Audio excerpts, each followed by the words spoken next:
Pemirsa, ternyata Belanda tak hanya mewariskan bangunan tua seperti sekolah, hotel, ataupun gereja. Terdapat pula kuburan keluarga seperti makam Dinger yang ada di kawasan Bumi Aji Batu yang merupakan tempat bersemayamnya seorang tuan tanah terkenal di masanya. Saya akan mengajak Anda melihat sebuah bangunan bersejarah tersebut. Bersama saya Gisela Tahapari, inilah Di Balik Cerita.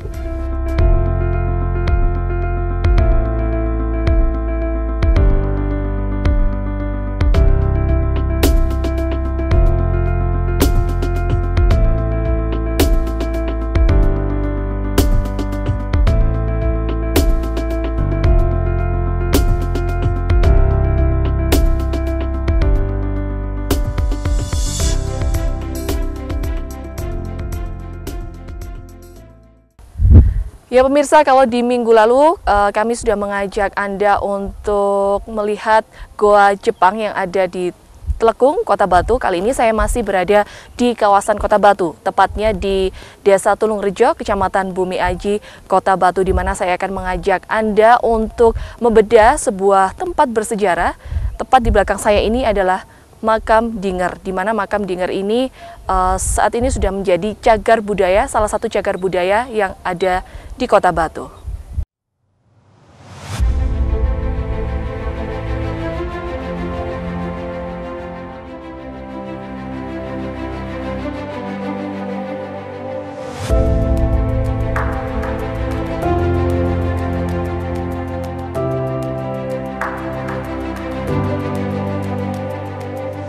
Dekat dengan Kota Malang, Kota Batu yang terletak pada ketinggian 680 hingga 1.200 meter di atas permukaan laut. Lokasinya yang terletak di dataran tinggi, tepatnya di lereng pegunungan, membuat wilayah ini cukup sejuk dengan udara yang nyaman. Kota ini juga dikaruniai oleh keindahan alam yang memikat.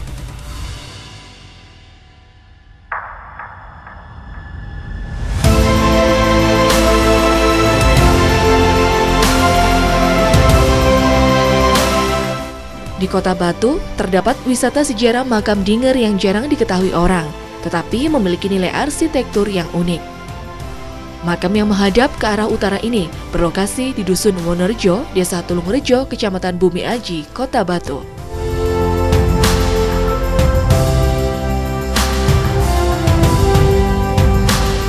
Untuk menuju ke tempat ini, aksesnya cukup mudah, yaitu hanya sekitar 50 meter dari Jalan Raya Junggo. Jalan ke arah makam tersebut masih berupa rerumputan liar beralas kerikil yang lebih mudah diakses dengan berjalan kaki. Namun tidak menutup kemungkinan untuk menggunakan mobil atau motor ke lokasi makam.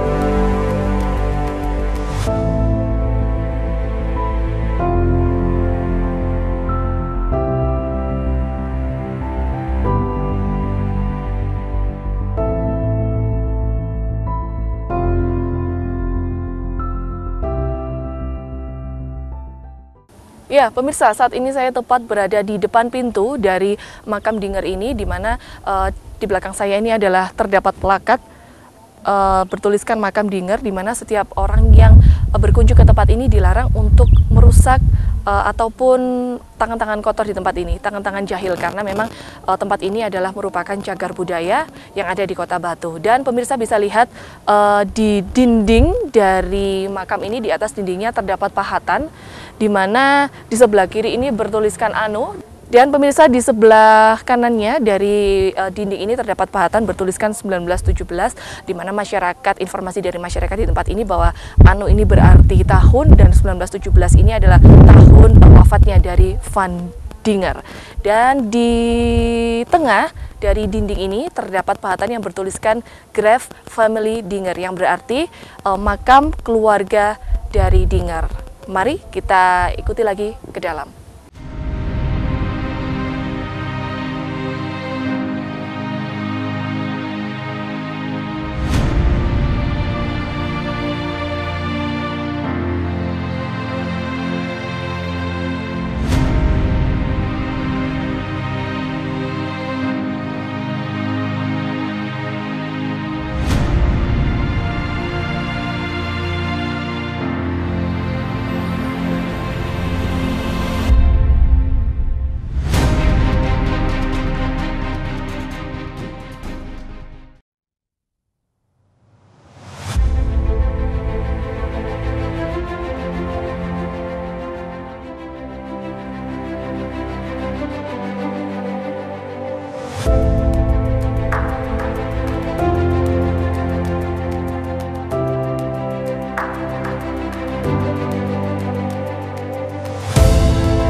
sampai di area, mungkin yang terbayang dari makam kuno pada umumnya akan berbeda. Makam Dinger ini memiliki suasana kompleks pemakaman yang sangat berbeda dengan pemakaman Belanda pada umumnya. Ketika pemakaman Belanda biasanya ada dalam satu kompleks, makam Dinger terletak di area perkebunan yang lepas dari unsur kolonial, seperti rumah ataupun pabrik. Bagian sebelah timur dan selatan makam ini adalah area perkebunan yang berisi tomat, jeruk, dan apel. Kemudian di bagian sebelah baratnya terdapat sebuah jalan tanah ke arah desa. Pemandangan di sekitar area makam ini asri karena didominasi oleh warna hijau perkebunan dan landscape bukit-bukit yang menjulang tinggi, memberi nuansa hawa sejuk yang menyegarkan.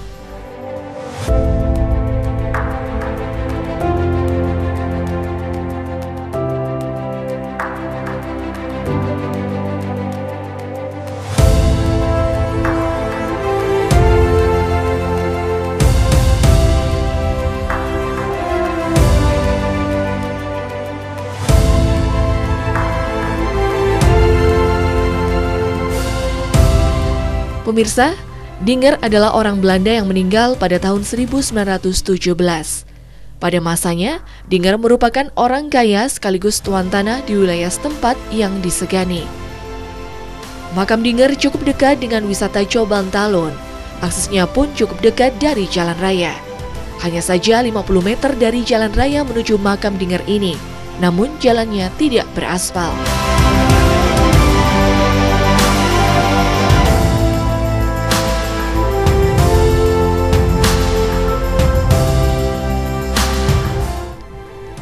Makam ini dikelilingi rumah dan area persawahan.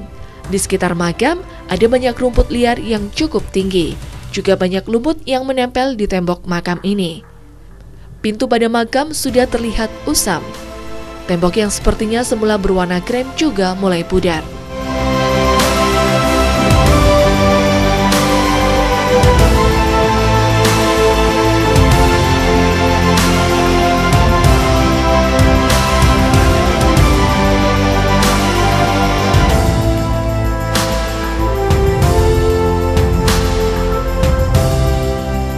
Sebagai sebuah daerah yang pernah ditinggali masyarakat Belanda untuk waktu yang cukup lama, daerah Kota Batu tentu saja memiliki beberapa tempat yang merupakan peninggalan masyarakat keturunan Belanda. Di antara bangunan yang dilengkupi misteri itu adalah sebuah bangunan yang tampak cukup tua dan berada di tengah-tengah area perkebunan. Bangunan makam Dinger ini memang tampak cukup menonjol dan berdiri sendiri, serta tampak masih megah di tengah-tengah area perkebunan yang dingin dan berbukit-bukit.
Ya pemirsa, saat ini saya tepat berada di depan pintu dari makam Dinger ini. Kalau boleh saya gambarkan suasananya di sini agak saat ini sudah sedikit gerimis pemirsa. Jadi memang menggambarkan bahwa bangunan ini sangat-sangat misterius sekali.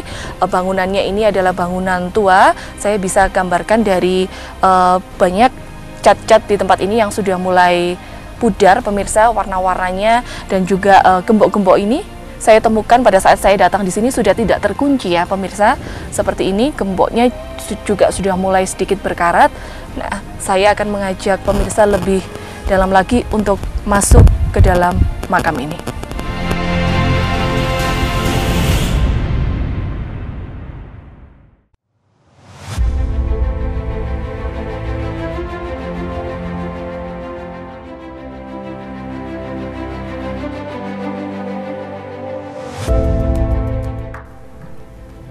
Makam ini pada dulunya digunakan untuk menyimpan peti mati milik Graf J. Dinger dan istrinya.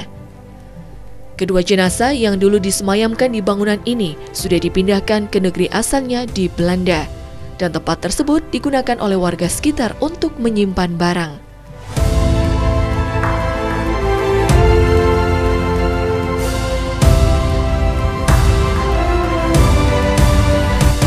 Pada masa lalu, dipercaya mausoleum ini memiliki kondisi yang cukup indah.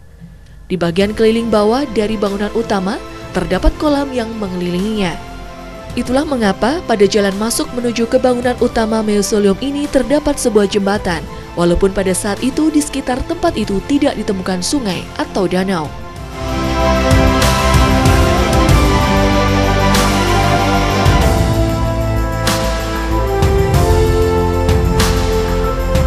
Lalu siapakah sesungguhnya Dinger yang dimakamkan di batu ini? Makam ini dulunya merupakan milik Jan Dinger. Dia merupakan seorang administrator, direktur dari Bank Escopomto, serta seorang tuan tanah dari berbagai kebun gula, teh, kopi, dan kina.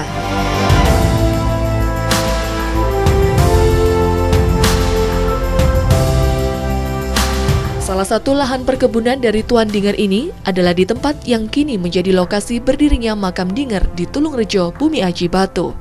Jan Dinger lahir di Amsterdam pada 16 Agustus 1853 dan meninggal pada 2 Maret 1917 di Tulungrejo. Setelah meninggal, Dinger ingin tetap dimakamkan di lahan pertanian miliknya.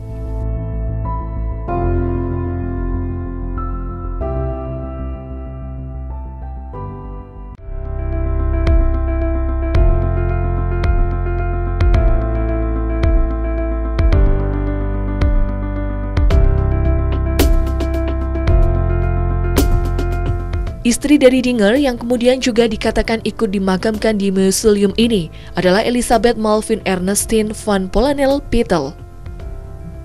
Walau pernah dimakamkan di tempat yang sama dengan Jan Dinger, namun Elisabeth baru meninggal pada 7 Maret 1938. Rentang waktu ini menunjukkan bahwa pada kurun beberapa puluh tahun sejak Jan Dinger meninggal, makam ini masih terawat dan digunakan oleh keluarganya.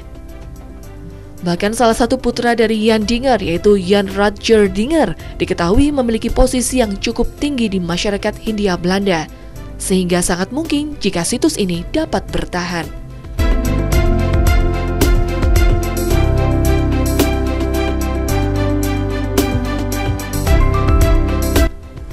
Hanya saja sayangnya, perhatian yang sama tidak diberikan kepada makam Dinger saat ini. Walaupun sudah ditetapkan sebagai cagar budaya, namun bangunan ini tampak terlupakan dan kurang terjaga, dengan banyaknya sampah yang dibuang di sekitar lokasi, serta coretan-coretan pada beberapa bagian.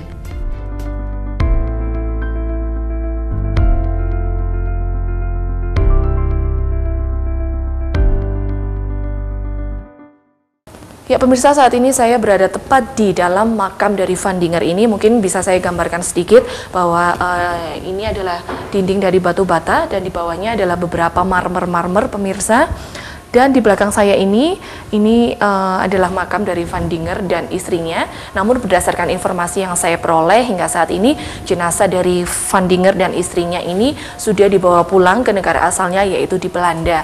Dan hingga kini ruangan ini digunakan masyarakat sekitar untuk menyimpan perabotan-perabotan seperti pemirsa bisa lihat ada keranda dan juga ada beberapa peralatan lainnya yang bisa difungsikan oleh warga.